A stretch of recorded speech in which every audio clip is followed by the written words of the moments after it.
You're listening to an Airwave Media Podcast. USAA knows dynamic duos can save the day, like superheroes and sidekicks or auto and home insurance. With USAA, you can bundle your auto and home and save up to 10%. Learn more and get a quote at usaa.com/bundle. Restrictions apply.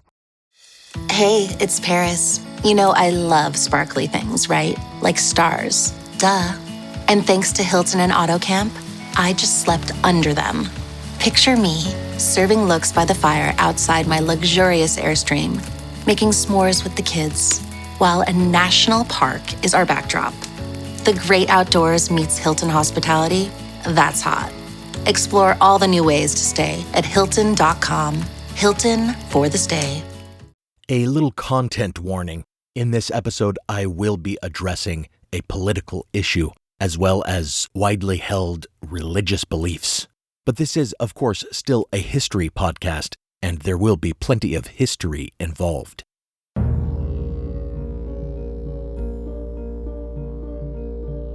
I previously thought that in my episode on anti-vaccinationism, released about 6 months ago, I'd said all I felt compelled to say about anti-vaxxer movements. With the recent FDA approval of some COVID vaccines, I'd hoped that the protests of many who remained vaccine hesitant had been addressed, and we would see wider vaccination rates.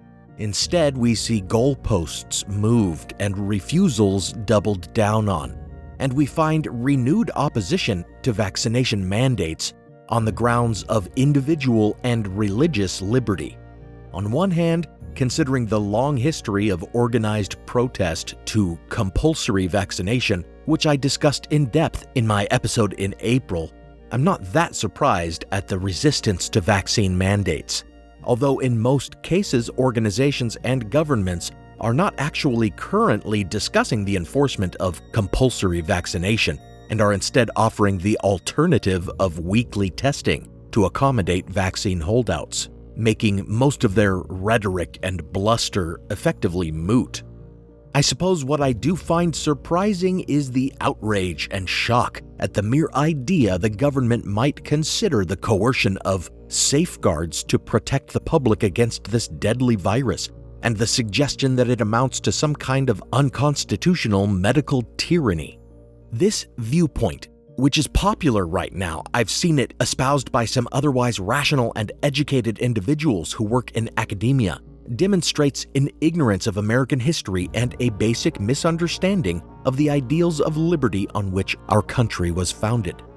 The coercion of precautions against infectious disease and infringements on individual liberties for the sake of community safety can be traced all the way back to the first quarantine laws in Massachusetts colony, 1647, leading in the 18th century to the empowerment of the government to forcibly remove sick individuals from their homes in order to isolate them and mitigate the harm they did to others.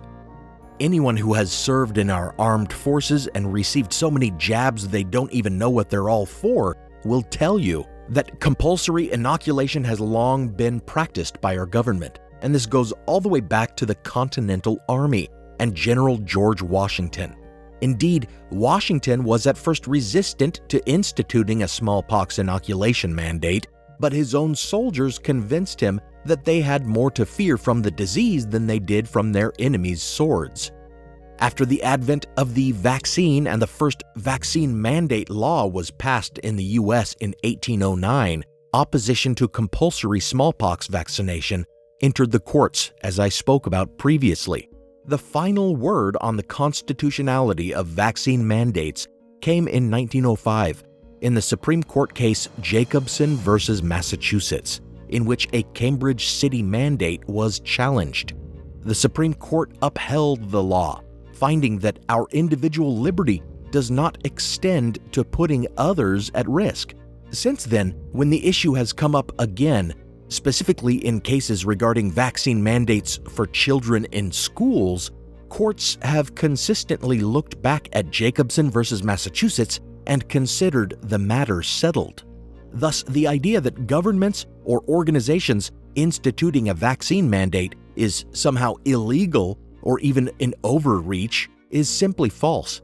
for those who might protest that it's not a matter of the letter of the law, but rather the spirit, and that the framers of the Constitution would never have countenanced such a disregard of individual freedoms, let us look to the wording of the Constitution's preamble, in which the framers wrote explicitly that their intention in formalizing our constitutional rights was not to make individual rights sacrosanct, but rather to, quote, provide for the common defense, end quote, and, quote, promote the general welfare, end quote.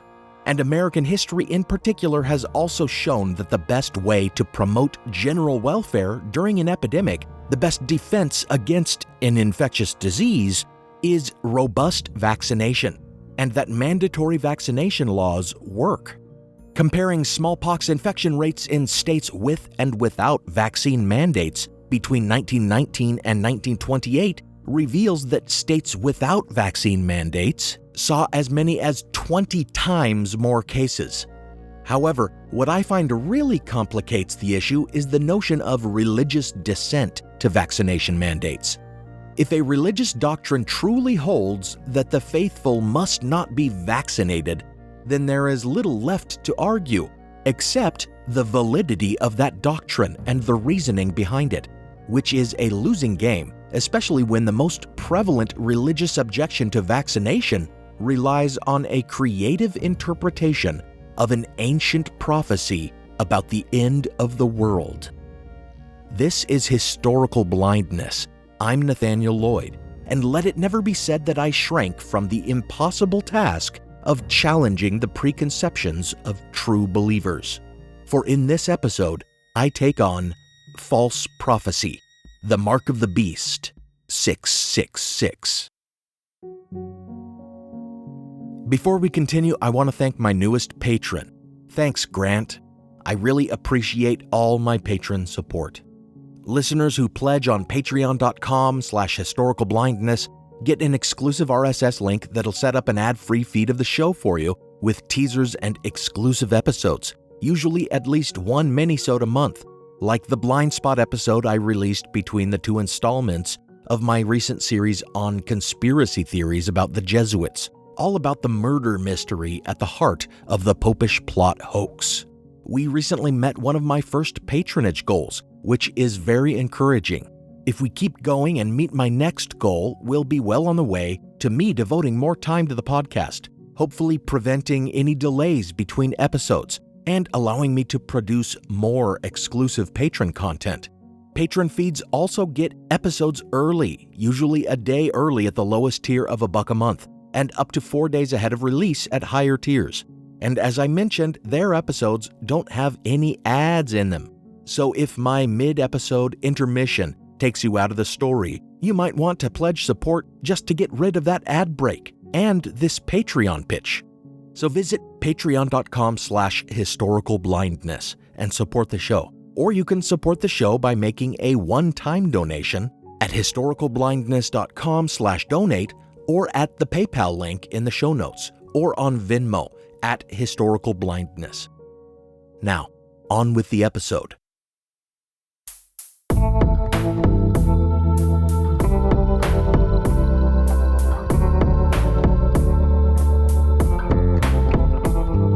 Welcome to Historical Blindness. As you surely gleaned from the end of my cold open, I am producing this episode as one final attempt to use historical insight in order to refute the logic of vaccine critics. Specifically, I want to address the claims that getting the vaccine or requiring proof of vaccination somehow fulfills the prophecies of John the Revelator about the so-called mark of the beast, and the argument that this interpretation of a few verses in Revelation constitute grounds for the religious exemption of evangelicals, who comprise about a quarter of the U.S. population. Before we can really address this notion, though, we need some foundation of understanding. In case any listener is unfamiliar, the verses of Revelation in question are in chapter 13, already an unlucky number. In it, the author describes a vision of a beast rising out of the sea with numerous heads and horns with crowns. This beast is described like a chimera, with elements of different animals, and is described as having great power and authority, and is said to miraculously survive a deadly wound. Now, don't be mistaken, this is just the first beast in Revelation 13. The next beast, described by the Revelator, also rises to the same heights of power, and furthermore performs wonders and forces the world to worship the first beast, executing any who refuse.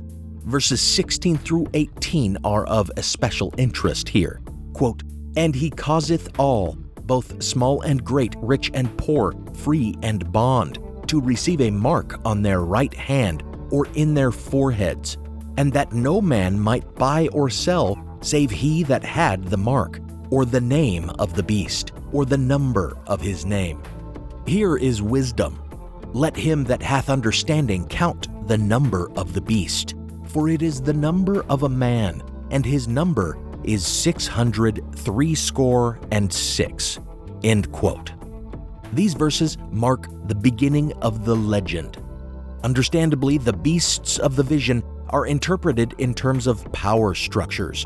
The beast with multiple heads and crowns, one of whose heads survives a killing blow, has traditionally been interpreted in broader terms as a nation or empire or religion, while the second beast, who forces worship of the first and institutes the mark, is usually seen as a specific world leader. Not all interpretations of these verses look to the future. Many have looked to the past, to world powers and figures at the time it was written. We will get to that. What's important to understand now is that evangelicals take a futurist view of prophecy, believing it to be a blueprint of the end times. In their view, the second beast is typically the Antichrist, and the mark is a milestone that they are always on the lookout to identify. Anything that might be clocked as the beast's mark helps them to characterize their own times as the end times, and importantly, allows them to demonize any political leaders or cultural trends they want to resist.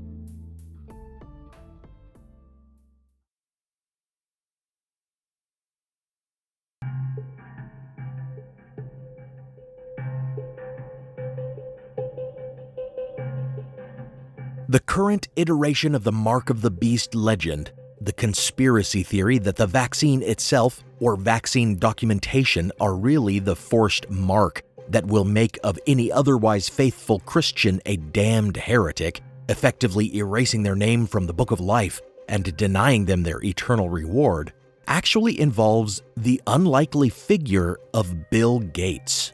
That's right, a software developer whose career has taken him from working on computers in a garage to his philanthropy efforts on the world stage. Bill Gates is currently viewed by many as the beast, or at least as the man behind the beast's mark. It seems to have begun when Gates, a proponent of vaccination in the developing world, suggested that by helping children survive into adulthood, vaccines could help slow population growth, because with fewer fears for their children's survival, families may end up having fewer total children. The misunderstanding and purposeful misuse of this statement turned into the conspiracy theory that Bill Gates and the Bill and Melinda Gates Foundation was intentionally thinning populations using vaccines that kill. The conspiracy theory intersected with the Mark of the Beast legend when a digital identity initiative called ID 2020 announced in 2019 that it was joining forces with a vaccine alliance with which the Bill and Melinda Gates Foundation partners in order to spearhead a digital identity program in developing nations. This was misinterpreted as an announcement that Bill Gates was putting microchips into people under the guise of vaccine injections. From there, it was only a skip and a jump to identifying Gates's vaccine initiatives with the Mark of the Beast. Fears that vaccines might be the Mark of the Beast were, after all, not exactly new. Some early resistors of the smallpox vaccine saw the mark it left on the arms of the vaccinated and also cried, "Mark of the Beast."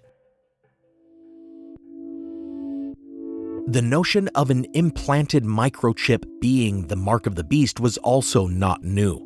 It does seem, after all, the most logical and modern way to explain why this mark would be necessary for buying and selling. As in the imaginations of the public, it would be like an identification and a credit card that you'd never misplace. The makers of the VeriChip, a silicon microchip promoted in the early 2000s as a medical identification device or as a tracking solution, such as we use on dogs, can certainly attest to the difficulty of convincing the public that their product was not the mark of the beast. It was one of the principal obstacles they struggled with in launching their product, and probably the reason why it didn't really take off. Never mind the fact that such microchips are subcutaneous, injected under the skin rather than into the muscle tissue, and need a much larger gauge needle than is used in vaccinations, and require programming for each individual subject, which obviously isn't happening before each jab of a vaccine dose. The pieces all seemed to fit, and the more conspiracy theorists looked, the more pieces they seemed to find. For example, in 2019, Microsoft applied for a patent for a system that rewards the fulfillment of tasks verified by the sensing of physical movement with cryptocurrency, a patent for something that sounds like an exercise app on a smartwatch, but which was wrongly claimed to be a patent for an injectable microchip, something that has certainly already been patented, since the VeriChip has been around for 2 decades.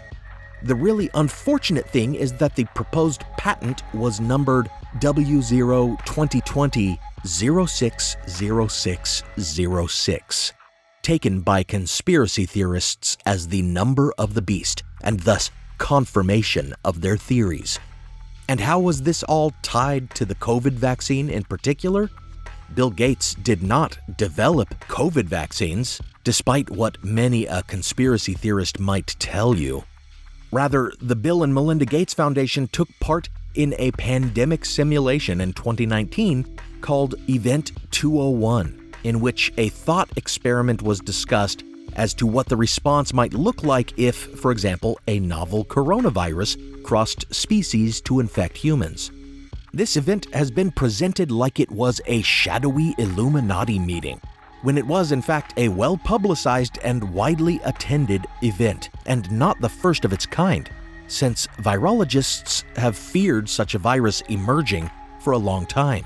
So rather than a vast conspiracy in plain sight, this appears to be a series of rather unfortunate coincidences that has now resulted in a massive and baseless conspiracy theory responsible for many avoidable deaths. Now for a brief intermission.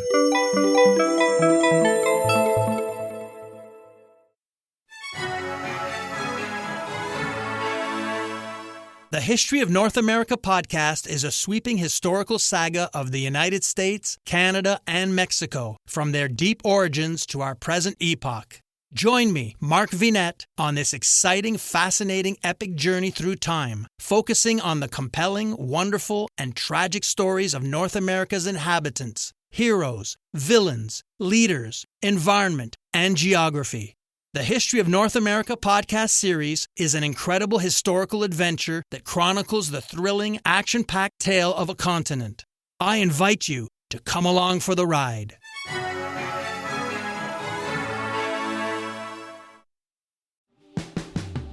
Every summer, I'm careful to avoid getting burned. My summer plans always include applying sunscreen so I can attend barbecues and protests without worrying about getting scorched. And when I make my plans by making phone calls, I also don't want to get burned by an outrageous wireless bill. That's why I switched to a Mint mobile plan and saved enough to take a summer vacation.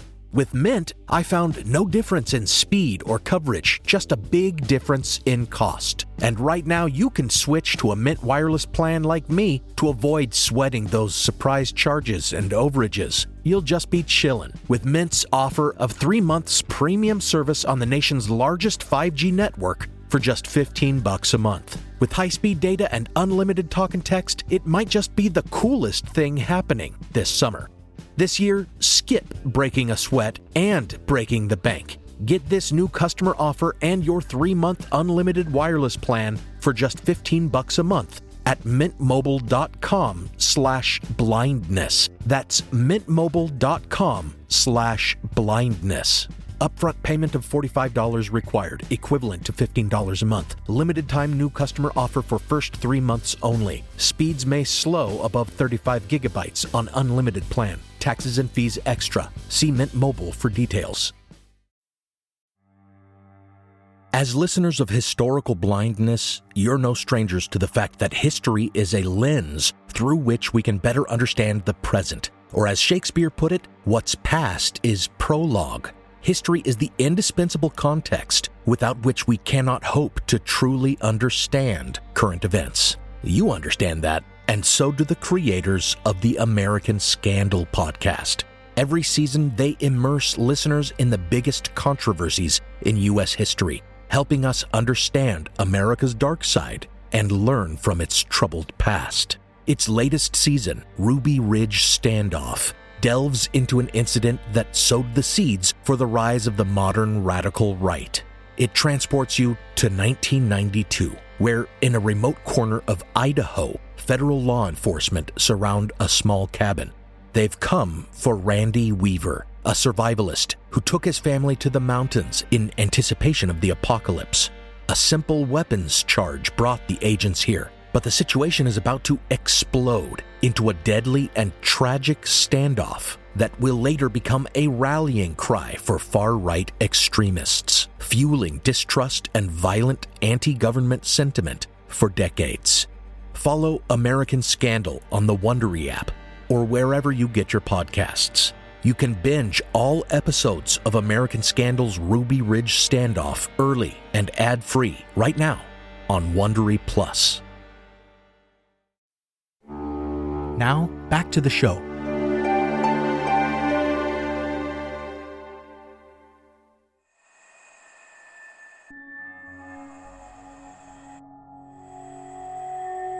Before fears about injectable microchips were the fears about RFID, or radio frequency identification technology generally.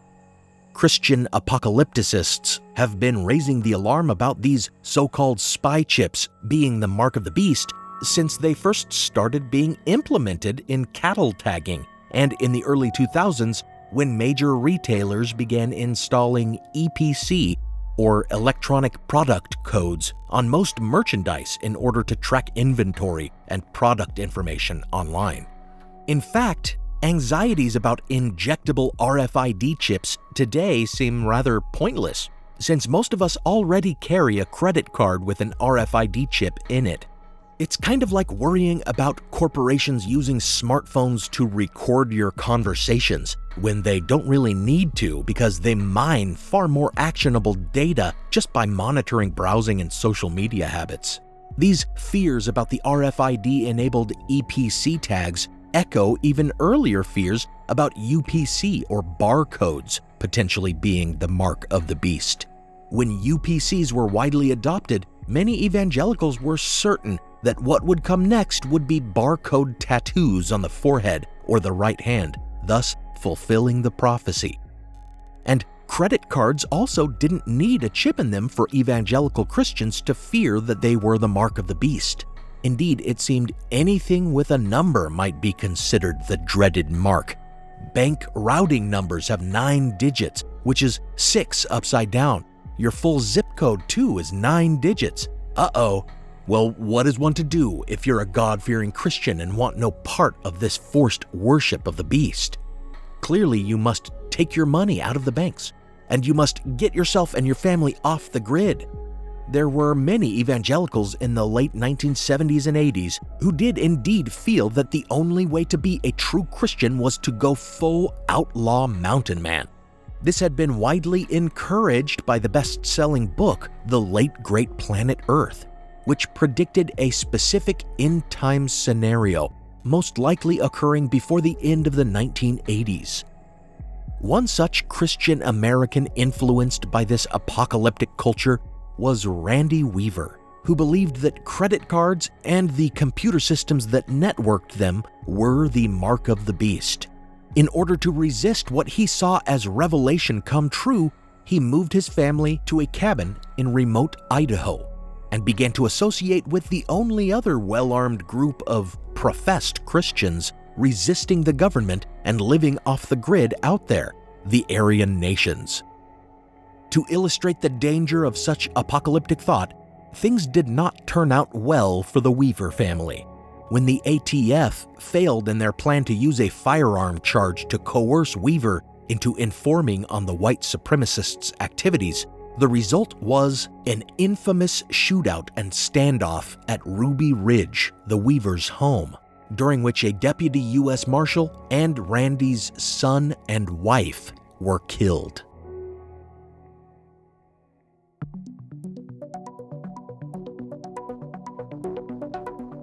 It's important to note here that a lot of these interpretations of the mark of the beast inherently rely on metaphor. If it's not an actual barcode tattooed on you, then it's not really a literal interpretation of a visible mark on the hand or head. An injected microchip, one might argue, could maybe be noticed as a bump, and others have pointed to a verse in Revelation about those with the mark being afflicted with a sore to suggest that a subcutaneous chip might result in some kind of dermal ulceration. But this too takes liberties with the scripture, which is clearly referring to the sore and the mark as separate things. Purchasing RFID-tagged products, having credit card debt on record, opening a bank account, or just living on the grid, these interpretations clearly have nothing to do with a literal mark on the right hand and head.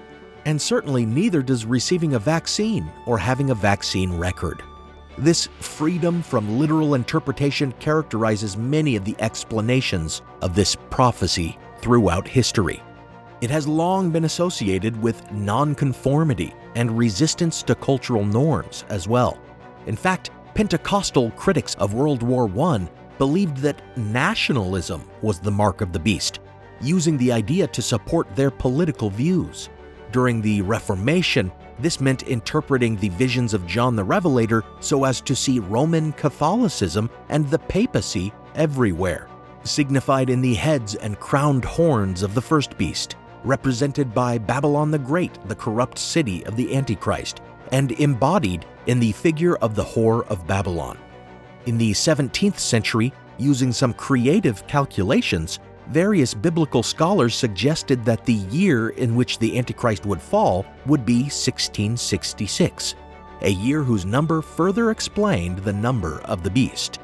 This became a common fear, dreaded by many European Protestants during the decades preceding the so-called Year of the Beast.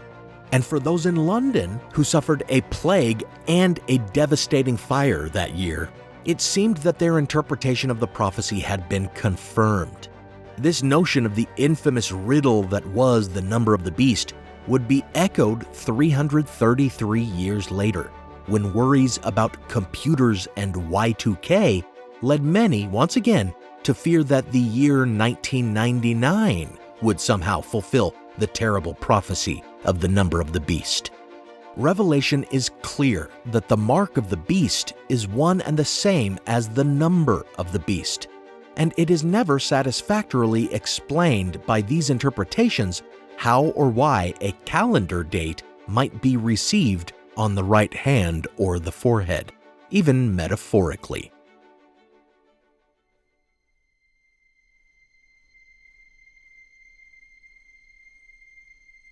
Revelation further states explicitly that rather than a date, the mark is, quote, the number of a man, end quote, and more specifically, quote, the number of his name, end quote, which is why the bulk of the scholarly interpretations of the text treat it as a kind of cryptogram, a code that, once solved, will reveal the literal name of the beast, the identity of the Antichrist. Some have suggested, for example, that it was simply a matter of the number of characters in a name. Thus, it could be claimed that the number of Ronald Wilson Reagan's name was 666 because each name contained 6 letters. Others have looked to Roman numerals, which of course correspond well with English letters. Typically, though, those who have tried to decrypt the number of the beast in earnest make their attempts using gematria, an arcane Kabbalistic method of interpreting scriptures in which each Hebrew character corresponds with a specific number. There is a real historical case to be made that the 666 cryptogram does refer to gematria. It was certainly in use in that part of the world and was known to be used for calculating the number of a name, as we see in an Assyrian inscription from the 8th century BCE that King Sargon II built a certain wall to a certain measurement, quote, to correspond with the numerical value of his name, end quote. Gematria is originally used with the Hebrew alphabet, but that hasn't stopped some theorists from applying the numbers 1 through 26 to the English alphabet and applying that alphanumeric code to find out the identity of the Antichrist. During World War I, again, Pentecostal writers used this English version of gematria to suggest that the Kaiser was the Antichrist because his name and titles, William von Hohenzollern, King of Prussia, Emperor of all Germany, converted quite nicely to the number 666.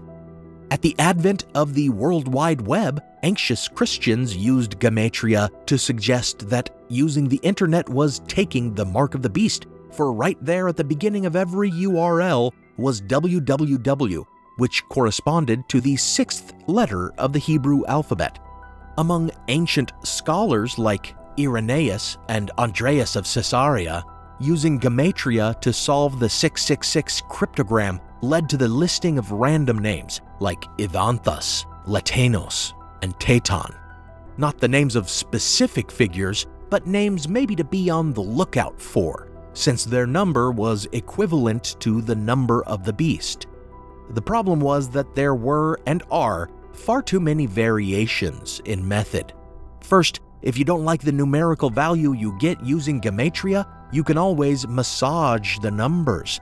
One method of gematria involves integral reduction. Say you get the number 231 from a name. By adding its integers, 2, 3, and 1 together, you can reduce it to the number 6. This is the suppleness of such numerology. Beyond that, there is the problem of transliteration, as each interpreter might make a different decision regarding which Hebrew letter corresponds to whatever language's letters they are using, since gematria requires that a word or name be converted to its Hebrew equivalent before its numbers can be determined. This was a problem going all the way back to ancient scholars who wrestled with the 666 cryptogram, many of them writing in Greek. Hebrew, a Semitic language, does not lend itself to simple transliteration with European languages, since its phonemes or distinct sounds and its orthography or spelling system are so different, providing the translator with a lot of choices and making this anything but an exact science. This leads to the rational question of whether the author, John the Revelator, himself writing in Greek, actually intended his readers to perform such an esoteric decryption.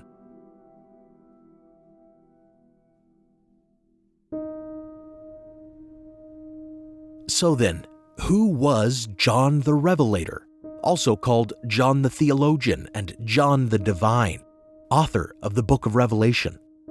Christian tradition would have us believe he was one and the same as the author of the Gospel of John, but this is not exactly a precise identification, since the identity of that Gospel's author is also widely disputed, which I spoke about in my episode entitled The Beloved Disciple and the Authorship of John.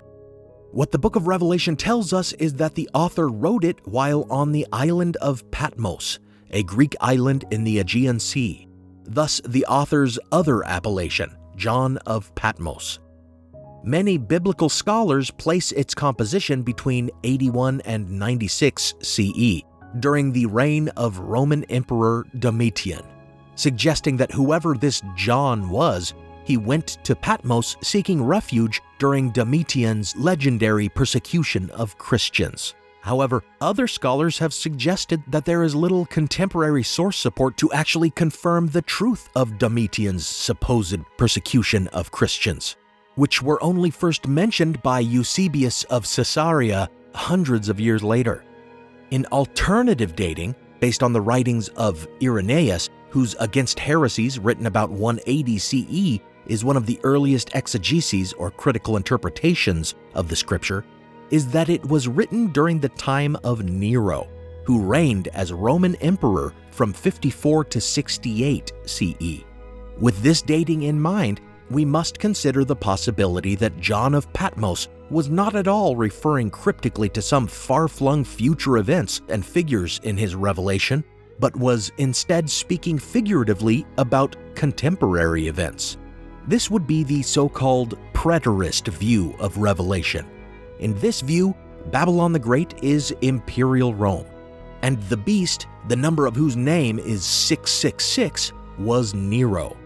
Indeed, according to the gematria calculations of preterists who espouse this view, the name Nero, transliterated from Greek to Hebrew, yields numbers that do indeed add up to 666.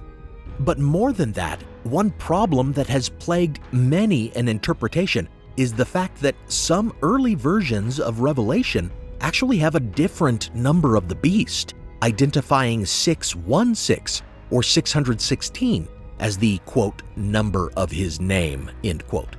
Funny enough, though, Nero Caesar, transliterated not from Greek but from Latin into Hebrew, yields the gematria result 616, thus explaining the deviation in some versions of Revelation.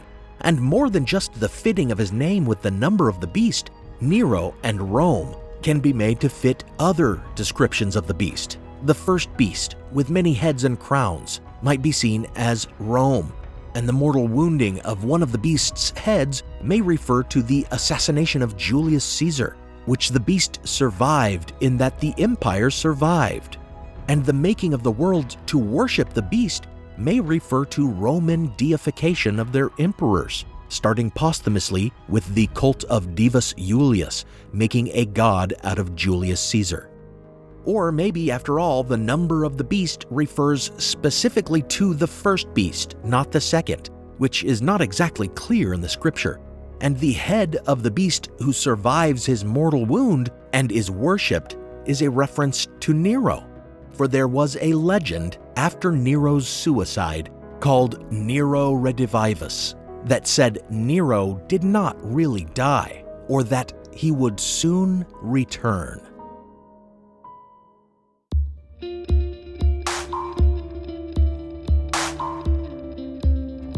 The preterist view, in my mind, best explains the strange visions described in Revelation, as well as the cryptogram number of the beast, and I encourage listeners to look into it further, as it is far more intricate than I can do justice in outline here. Still, I am left with certain questions, such as the specific meaning of the statement that the mark of the beast would be received on the hand or forehead. This, I think, is the perennial problem with prophetic texts like these. One might compare them to, for example, the poetry of Nostradamus. Works of prophecy are so chock full of evocative but abstract and surreal imagery that they can be twisted to apply to whatever you want. So, purely as a thought experiment, let's say I wanted to turn the political tables on evangelicals and started suggesting that the prophecies of Revelation clearly point to figures or movements on the right. Obviously, the head of the beast that recovers from a mortal wound might refer to Donald Trump, who came down with COVID during his re-election campaign but recovered. Or perhaps it could refer to his defeat in the election and the insistence by QAnon that he will return to office. If Trump were the beast, then what is his mark? Perhaps the alt-right hand gesture we sometimes hear about, or perhaps his MAGA hats, which place his symbol on his followers' foreheads. And the flexibility of gematria allows us to turn his name into the number of the beast. Using a simple online gematria calculator, I get the value of 159 for Donald, a name with 6 digits. If I apply the integral reduction method, adding 1, 5, and 9, that 6-letter name's value reduces to 15, and 1 and 5 add up to, you guessed it, another 6. Likewise, Trump yields the number 726, whose digits add up to 15, which can again be reduced to 6. I think you get the idea. Do I believe that Trump's political career was predicted by John of Patmos thousands of years ago? No. If anything, this is just evidence that all claims about the mark of the beast are preposterous, especially considering all the many times they have been wrong, which is every time so far. And furthermore, it just goes to show that interpretations of prophecy should not be taken so seriously, especially if they are cynically used as a specious argument for religious exemption from a life-saving public health initiative like vaccines.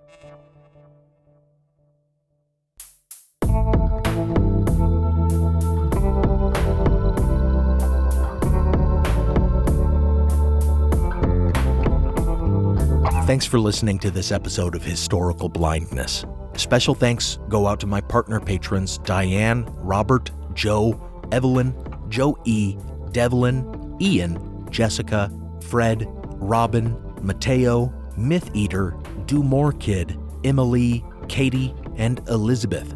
You can wear my mark on your heads by following the link in the show notes for the new show merch, like the awesome new baseball hats Redbubble is offering. Some music on this episode is copyright Alex Kish. Visit alexkishmusic.com and contact him to get compositions for your own projects. Additional music from Kai Engel and from Kevin MacLeod, licensed under a Creative Commons Attribution license. Check out the show notes for a list of the tracks used. You can support the show by pledging on Patreon or by signing up for a 14-day trial of the Great Courses Plus at my custom URL. Find those links in the show notes. You can also make one-time donations to support this podcast on the website or at the PayPal link in the show notes.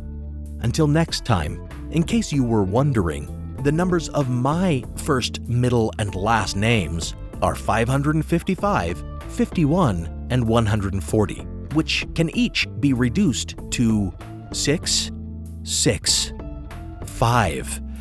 Phew, that was close.